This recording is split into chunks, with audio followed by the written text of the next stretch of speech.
Estamos continuando aqui no mês de agosto com uma mensagem para os remanescentes, sobre os remanescentes. Por que a igreja precisa falar sobre esse assunto? E também o Senhor tem nos ensinado nesse período o quão importante é o movimento remanescente.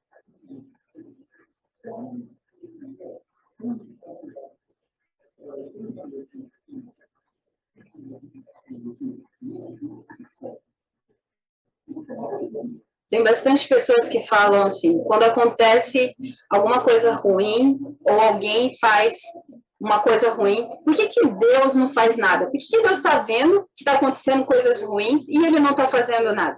Tem pessoas que começam a questionar nessas situações. Tem cristãos que falam assim, por que Deus está permitindo a igreja da unificação fazer tantas coisas erradas? Ou pessoas que olham para a Coreia do Norte e falam, se Deus está vivo e está vendo o que está acontecendo, o que eles estão fazendo, por que Deus está permitindo isso? Por que Deus está permitindo a guerra na Rússia e na Ucrânia acontecer? Talvez tem pessoas dentro de vocês que fazem esses questionamentos. Sim, essas coisas não é vontade de Deus, não está no coração dele, mas por que Deus está permitindo que isso aconteça? Deus não está permitindo. Ele está nos dando a resposta para solucionarmos a solução desse problema. E a solução para isso é educarmos os nossos remanescentes, para que eles alcancem o cume.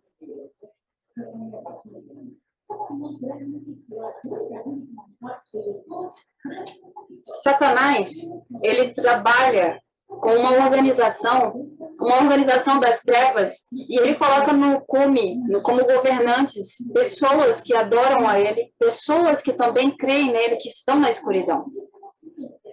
E esse é o plano dele. Mas as igrejas de Cristo, elas não estão vendo isso.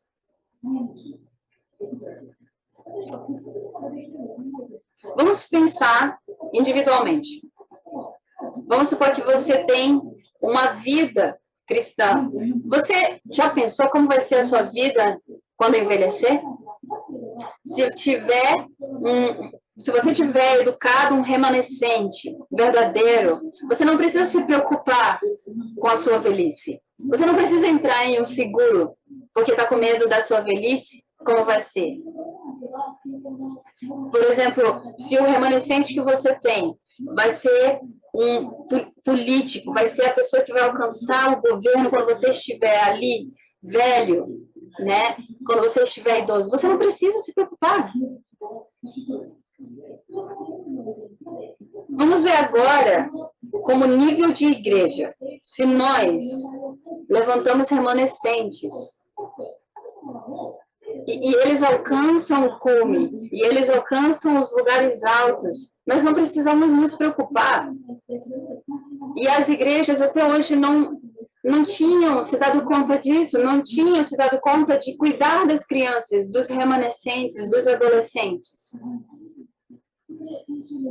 Então, como continuação do livro da semana passada, Neemias, hoje nós vamos, através do livro de Esther, entender com mais detalhes, mais profundamente, por que é tão importante o movimento remanescente. Por que nós devemos educar nossas crianças, os nossos remanescentes.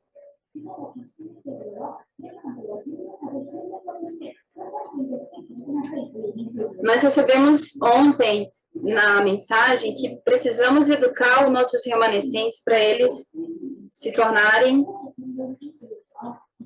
especialistas.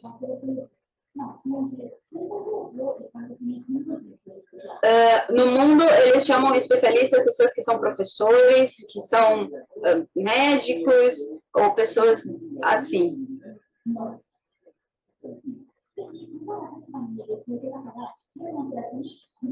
Então, essas pessoas que são especialistas, elas ensinam para os remanescentes como eles chegaram aí, como eles foram nesse caminho para alcançar, estarem, né, nessa posição de especialista, e os remanescentes escutam isso, e muito rápido eles pegam isso para eles.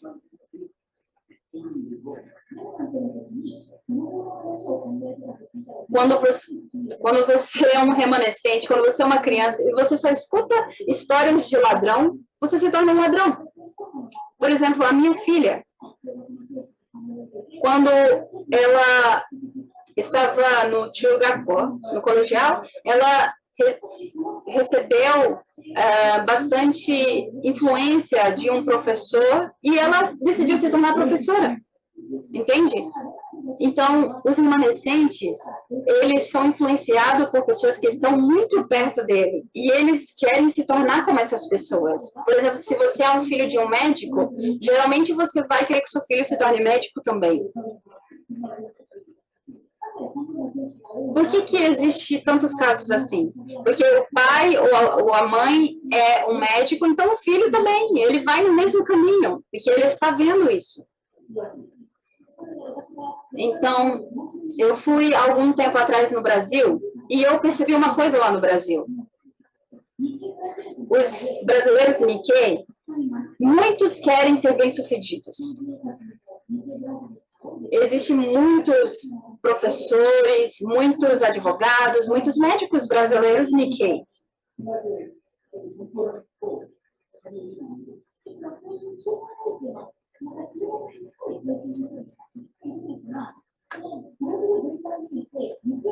Existem muitas pessoas com esse ensino elevado, mas poucos são aqueles que alcançam realmente o nível alto.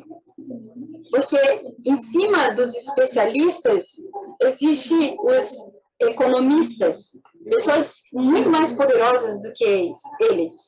Então, os especialistas, eles estão dentro do processo, mas é só um pouquinho, e eles precisam se esforçar muito para alcançar essas pessoas que estão ali em cima.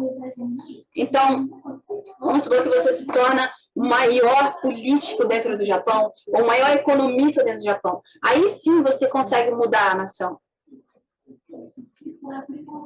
Então, a igreja missionária, nossa igreja, vai vir pessoas e vamos abrir essas oportunidades para esse tipo de pessoas especialistas, pessoas que estão no COME possam falar. Nós temos um ministro, né, que se chama Okada, e ele apareceu na TV ontem, e ele foi nomeado como secretário-geral. Então,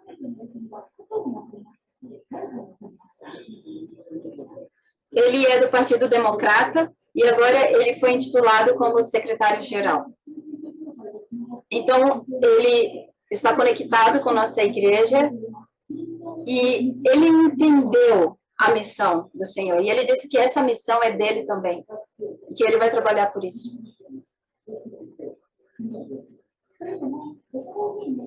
Então, a esposa dele, quando ela estava na faculdade, ela se encontrou com um professor, e esse professor era cristão, e ele ensinou para ela a Bíblia. Então, ela acredita, ela tem uma fé. E se ele quiser agora alcançar o cume, é muito mais difícil, porque ele já tem idade. Por isso nós precisamos começar hoje através dos nossos remanescentes. Então, a organização dos ímpios, da escuridão, eles gastam dinheiro, gastam tempo, eles investem em gerações para que continuem permanecendo no cume. E mesmo que eles alcancem o cume, eles só recebem maldições e desastres. Porque são ímpios. Vamos supor que a família de Kennedy, eles eram muito pobres, mas a quarta geração, que era Kennedy, se tornou presidente, né, dos Estados Unidos.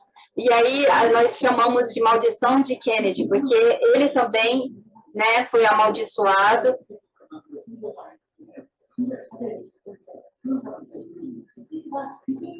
Mas os filhos de Deus que têm o evangelho para fazer essa nação ser evangélica, a grande comissão, que tem essa missão, nós nunca vimos uma pessoa assim no cume.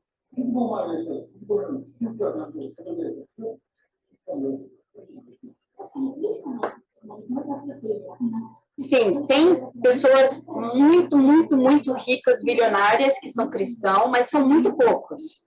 Muito poucos. E não existe ninguém que tenha o propósito de eu sou muito rico, bilionário, para fazer a vontade de Deus. Por que a igreja não tem essa... Não está vendo isso? Quando nós lemos a Bíblia, nós vemos claro isso escrito, mas a igreja ela não tem lido. A igreja ela está perdendo. Quando ela lê a Bíblia, ela não tem compreendido e está perdendo para a escuridão nessa parte. A igreja da unificação, ela quer, a vontade dela é fazer com que o mundo todo se torne né? Unificação, e levante um rei. Levante uma pessoa como rei. Então, a visão deles é fazer que o mundo inteiro fique um só, para que eles comandem toda a economia, para que eles tenham todo o poder e levantem um rei. Então, para que eles alcancem isso, eles precisam pegar todos os governos do mundo, toda a liderança do mundo e trazer para eles. E eles estão trabalhando nisso. Mas hoje, devido ao ocorrido, então foi aberto, né, esse plano que eles estavam fazendo, e descobriram que eles estavam pegando muito dinheiro do Japão. Então, eles estavam muito próximos do governo dos Estados Unidos, muito próximo dos políticos japoneses, e estavam trabalhando ali, pegando muito, muito dinheiro do país. E dentro da igreja,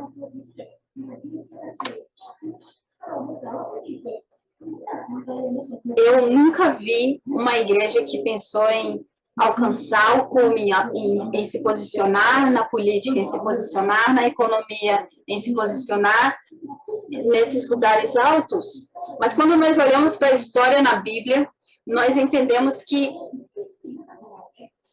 Israel foi no exílio da Babilônia porque eles não estavam levantando remanescentes. O povo não é porque o povo estava fazendo idolatria, foi porque o rei estava fazendo idolatria, e todo o povo.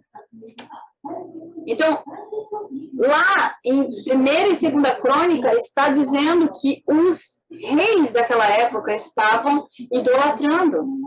E como o povo de Israel não levanta nenhum remanescente, né, aconteceu tudo aquilo.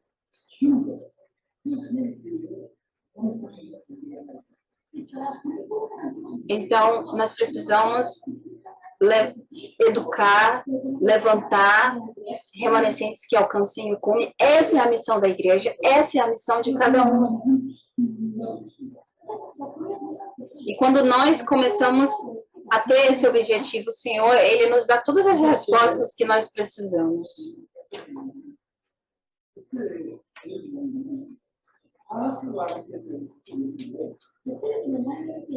Então, vamos ver o conteúdo do livro de Esther. Isso aconteceu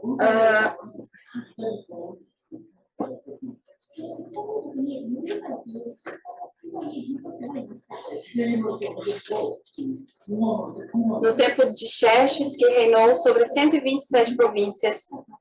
E nessa época existia um homem com muita fé chamado Mordecai. Ele tinha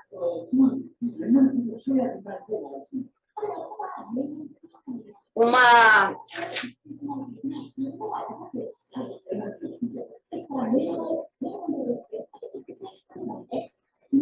prima, e ela não tinha os pais, então ele começou a criar ela como se fosse sua filha. E ele não tinha que criar ela somente como uma criança, mas como um remanescente. E o nome dela é Esther. E Mordecai cria Esther como uma remanescente. E o que aconteceu?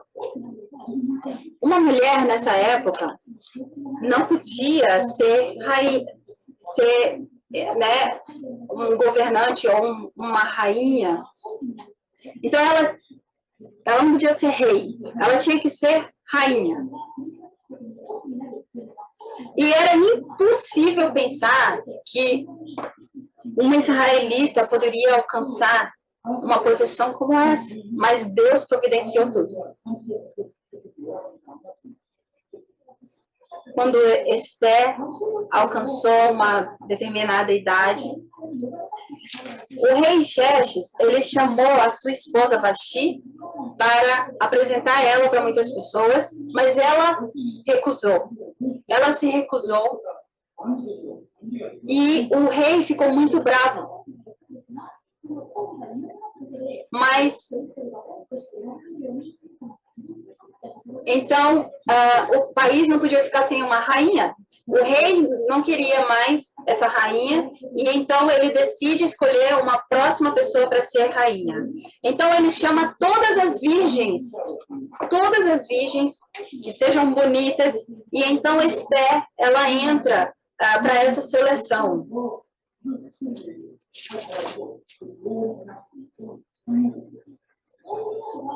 Então começa aí essas virgens a serem preparadas para se apresentar para o rei, para se tornarem rainha. Então existia uma pessoa responsável para cuidar delas, que se chamava Hegai, e Hegai se deu bem com Esther. Hegai gostou de Esther. Então dessa forma o Senhor, ele vai preparando o caminho, ele vai dando graça. E mais do que isso, está escrito que Mordecai disse para Esther não falar que ela era judia, porque ele sabia que existia um propósito de ela se tornar rainha, mas ela não podia naquele momento dizer que ela era judia. Quando nós lemos no capítulo 2, versículo 11, está escrito que todos os dias Mordecai passeava em frente do pátio do harém para saber como Esther estava passando e o que ia acontecer com ela.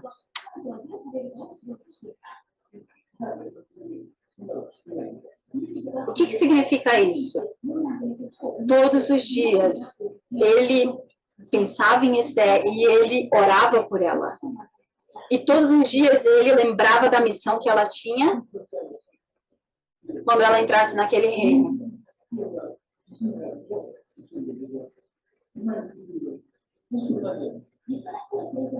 Para que você possa fazer uma bela árvore, você precisa cuidar dela todos os dias. E é a mesma coisa que nós temos que fazer com os remanescentes. Orar por eles todos os dias. Lembrar para eles a missão que eles têm todos os dias. Então, quando nós lemos no versículo 2, Esther é escolhida para se tornar rainha.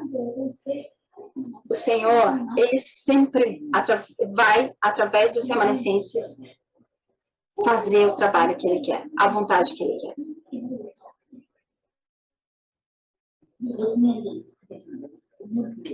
Ele sempre vai operar através dos remanescentes.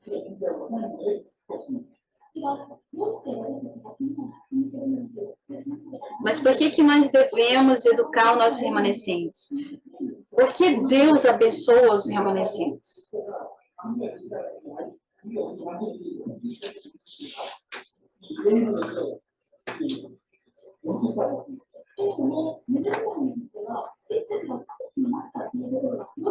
Para Mordecai, não era o fim quando Esther alcançou se tornar rainha. Ali foi o início para ele começar a lutar. Antigamente, no Velho Testamento, o povo de Israel, eles representam a igreja, né? O Novo Testamento é a igreja, mas a igreja representada no Antigo Testamento era o povo de Israel. Então,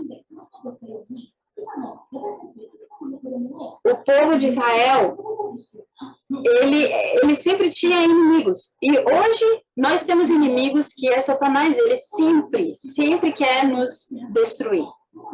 Então, naquela época de Esther, existia um homem chamado Amã.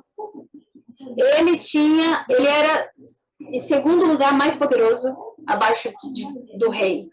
Então, quando Amã chegava, todas as pessoas tinham que se prostrar diante dele. Mas os israelitas, eles somente se prostravam diante de Deus, porque se eles se prostrassem diante de alguma outra coisa ou pessoa, eles estariam idolatrando. Então, ele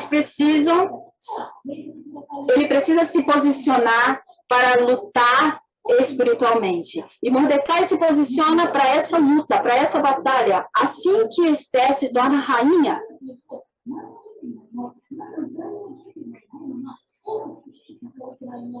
Se você não se preparar para lutar com a segunda pessoa mais poderosa abaixo do rei, você vai perder.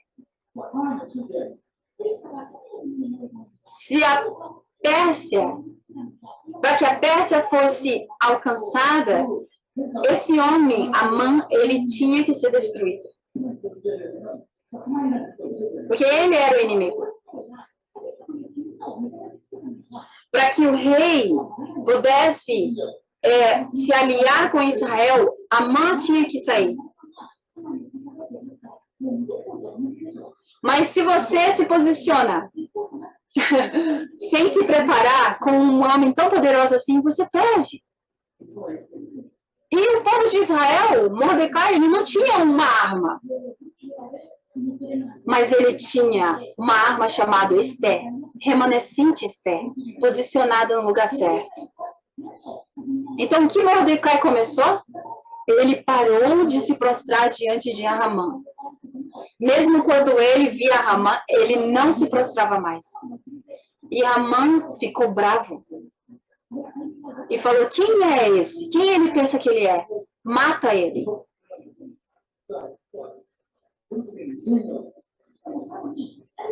E ainda mais. Uma pessoa falou para Amã, ele é judeu. Mordecai é judeu. Então, Amã falou que era para matar não só Mordecai, mas todos os israelitas. É claro que ele não tinha todo o poder para fazer isso. Ele precisava da autorização do rei para fazer isso. Então, o que ele fez? Ele falou, rei, esses israelitas que estão no nosso reino, você precisa matar eles, porque eles não estão obedecendo ao rei, às ordens do rei. Então, você precisa matar todos. Então, o rei, escutando o que Amã está falando, ele dá autorização para matar todos os israelitas. Então, ele faz um jogo de sorte, e então eles decidem, por esse jogo, o dia da execução de todo o povo de Israel. Então, eles mandam para todo o povo da Pérsia, todo o reino da Pérsia, que em tal dia, em tal data, tal horário, todo o povo de Israel vai ser morto. Então, os judeus começam a gritar, a chorar de desespero, quando eles sabem disso. Então, Mordecai vai até Esther e fala para ela, está acontecendo isso, isso e isso. Mas o motivo de você ter se tornado rainha foi por causa desse dia. Mesmo que você não faça nada, Deus vai usar outra coisa para ajudar o povo de Israel. Mas se você não se posicionar, você realmente não entendeu o que Deus tem para você. Então, ouvindo isso, Esther, ela diz em Esther capítulo 4, no versículo 16.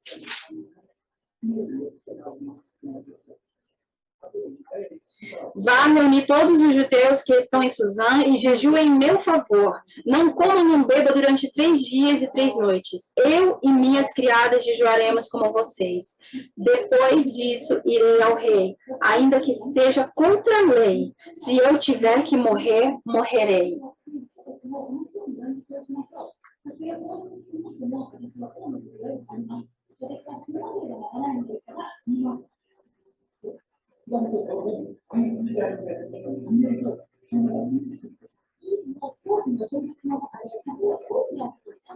Mesmo ela sendo rainha, ela não podia chegar na presença do rei sem ele ter chamado. Quando uma pessoa vai até o rei, mesmo que seja rainha, sem ele mandar, ela tinha que ser morta. Então, Esther, ela sabia que se ela fosse até o rei, ela morreria. Porque ela teria que ir sem ele ter chamado ela. Mas ela diz, se eu tiver que morrer, eu morrerei.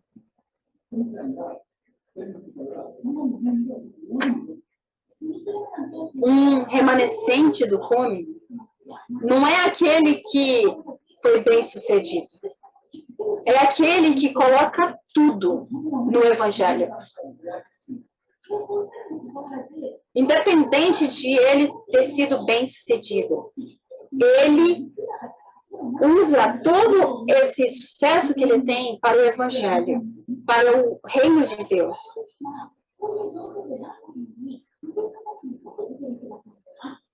Nós estamos vivendo em um momento que não precisa disso. Mas tem pessoas ainda colocando todas as suas vidas pelo evangelho, entregando suas vidas pelo evangelho. Isso é incrível, isso é maravilhoso.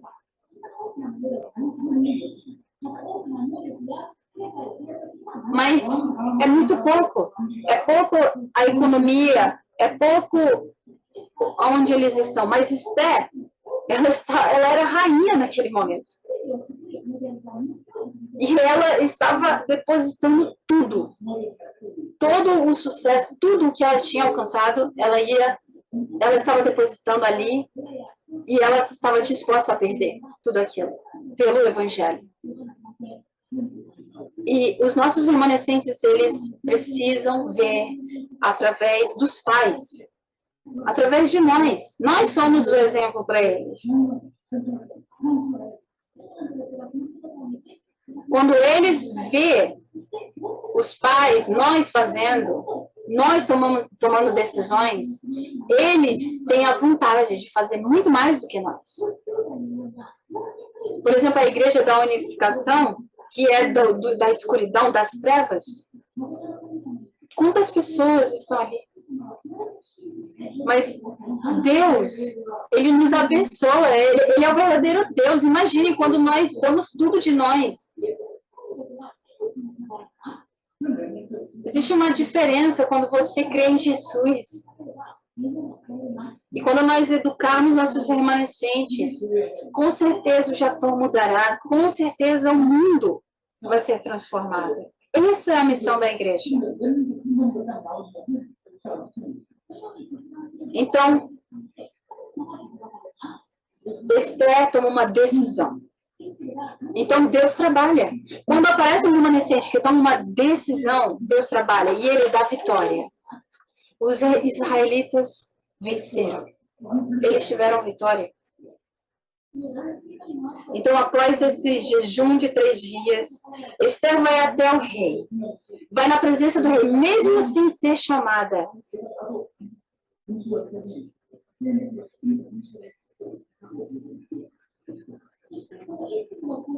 Então, a atitude de Esther foi muito importante. Quando você vai para uma luta espiritual, uma batalha espiritual, você não vai sozinho. Ela chamou pessoas para estar com ela, fazendo essa batalha.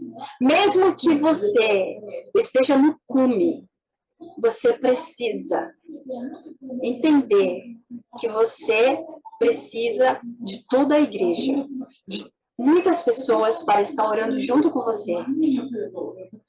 Eu não tenho dinheiro, mas eu posso orar junto. Olha, eu não tenho habilidade, mas eu posso orar junto com você. Então, se aparecer uma pessoa no cume, um líder, não pense, então vai lá e que você se esforça. Não, nós somos um. Nós somos uma igreja. E quando nós nos unimos, acontece o sobrenatural. Então, Esther foi, através dessas orações, ela conseguiu se posicionar na frente do rei. E o rei se assusta. O que está acontecendo? Se for um pedido teu, eu te dou até metade desse reino para você. Pode falar tudo. Isso está escrito lá em Esther, no capítulo 5.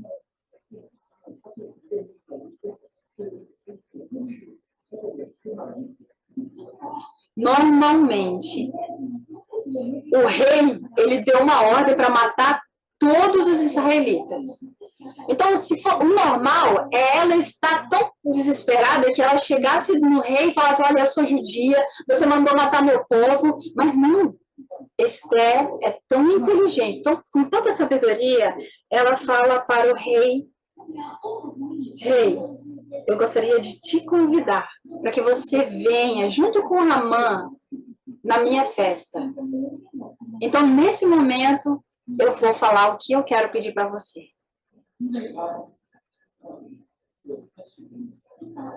Então, como rei, ele fica mais, com vontade de saber o que Esther quer me pedir. Então, à noite, o rei vai até Esther, naquela festa, e pergunta para Esther, o que você quer? Qual é o seu desejo? Mas Esther não fala. Ela fala, rei, amanhã vou novamente fazer uma festa, e você está convidado para vir. Então, o rei, ele fica com aquele pensamento, o que será que ela quer? Então, ele fica perturbado para saber o que ela quer pedir para mim. Ele fica curioso. E como ele não sabe, ele chama uma pessoa para trazer todo o histórico da história do reinado que ele tem naquela noite. E ele começa a ler. Ele fica tão curioso que ele não consegue, dormir. Então, ele começa a ler o livro das crônicas do seu reinado e ele vê ali escrito que, através que existia um homem chamado Mordecai, que ele havia salvado o reinado dele.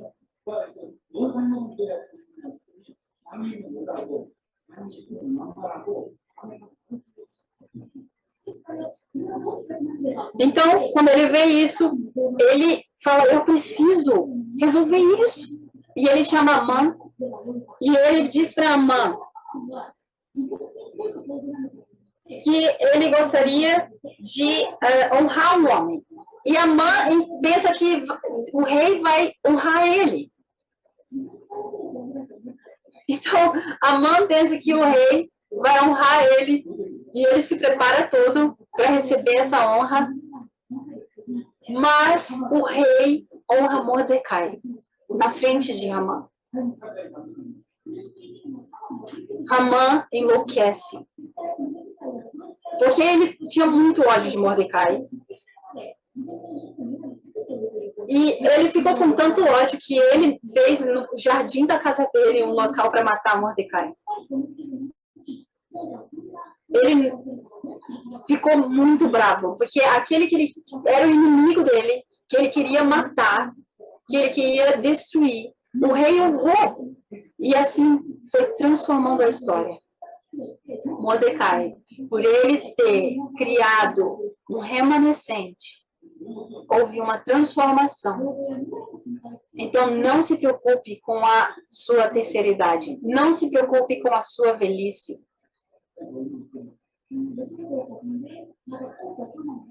Então, através de todos esses acontecimentos, Esther chama novamente o rei para uma festa na casa dela, um banquete. Então o rei está com o coração aberto e aí ele pergunta: Esther, o que você deseja? Então Esther naquele momento diz: eu sou israelita, eu sou judia, mas esse homem que está do teu lado, chamado Amã, ele está tentando destruir o meu povo, eliminar, matar o meu povo. Então o rei, ele fica tão bravo que ele tem que sair daquele local e ir lá para fora para se acalmar. Então Amã, ele se prostra diante de Esther e pede misericórdia e pede que ela não faça nada com ele, mas o rei volta lá de fora e olha Amã sobre Esther e pensa que Amã está tentando matar Esther. Então o rei pergunta: o que eu vou fazer com esse cara? Então, na casa de Amã, ele tinha já preparado um local para matar Mordecai. E o súbito falou isso para o rei. E Amã é morto no local onde ele ia matar Mordecai.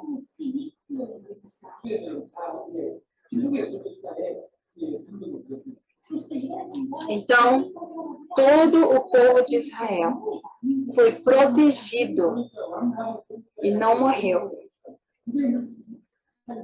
pelo maior governante daquela época.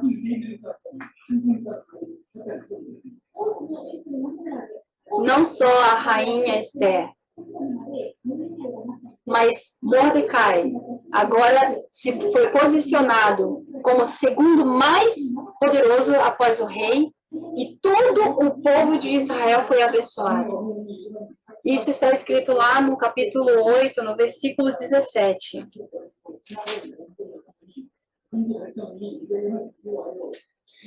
Em cada província e em cada cidade, onde quer que chegasse o decreto do rei, havia alegria e júbilo entre os judeus, com banquetes e festas. Muitos que pertenciam a outros povos do reino tornaram-se judeus, porque o temor dos judeus tinha se apoderado deles.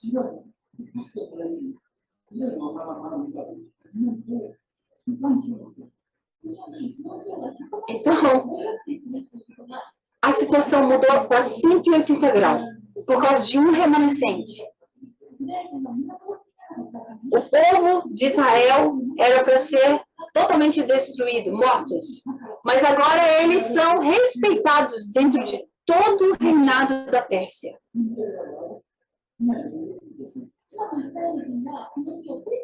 E até hoje, os israelitas, eles têm um dia chamado Purim, que eles festejam para lembrar do dia em que o Senhor protegeu eles e salvou. Então, depois do rei Xerxes, na terceira geração, se levanta um rei antes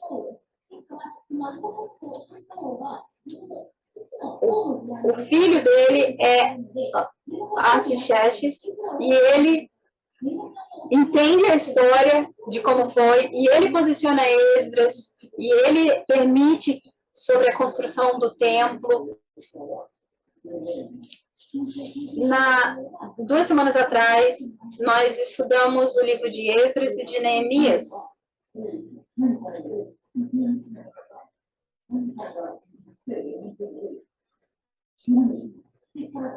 Então, eu vou repetir. A missão da igreja é levantar e educar para que os nossos remanescentes possam alcançar o cume na próxima geração. E Satanás, ele vai impedir que isso aconteça. Porque ele sabe que quando um remanescente se posicionar no cume, o que vai acontecer? E nós precisamos lutar, nós precisamos se posicionar. Se você não sabe, mesmo que você esteja olhando para o seu filho agora e vendo que não tem jeito para ele, creia.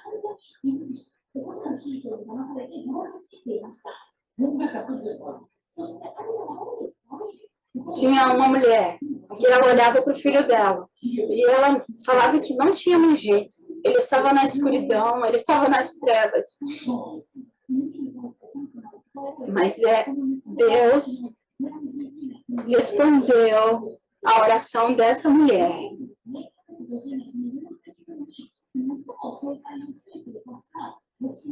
E o Senhor levanta o filho dela, Agostinho. Após o apóstolo Paulo, uma das pessoas mais importantes é Agostinho. Um pastor super importante, um político importante, uma pessoa da cultura, um economista, precisa se levantar de dentro da igreja.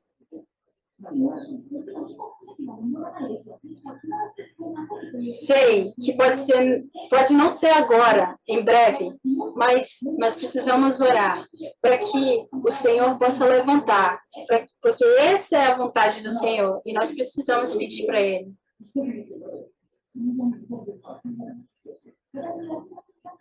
E nós, que somos adultos, nós não podemos fazer coisas tão grandes, porque já estamos com a idade, não podemos mais alcançar lugares altos e alcançar o Japão, mas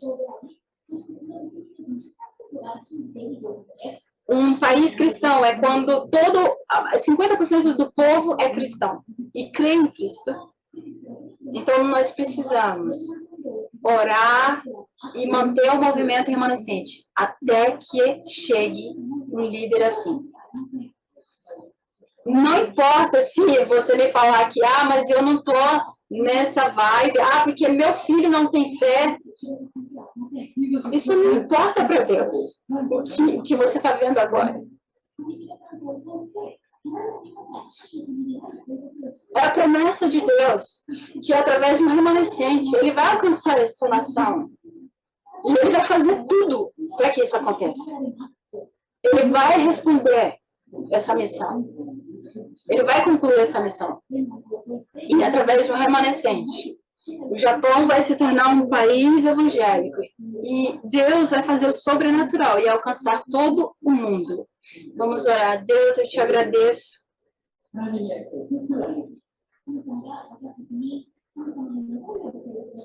Porque o Senhor tem nos ensinado, Pai, qual é a tua vontade, qual é o teu desejo e como nós vamos fazer isso acontecer. O Senhor tem nos ensinado com detalhes, Senhor, como alcançar esse lugar, como educar os nossos remanescentes, como Esther foi educada. Deus, nós entendemos hoje o quão importante é isso, que o Senhor possa trabalhar em nós, para que nós possamos, Senhor, educarmos os nossos filhos, para que eles não se tornem apenas especialistas, Deus, mas para que eles alcancem o cume, para que eles se tornem líderes. Eu oro no nome daquele que com certeza vai cumprir isso, tornar realidade. Em nome de Jesus Cristo, amém.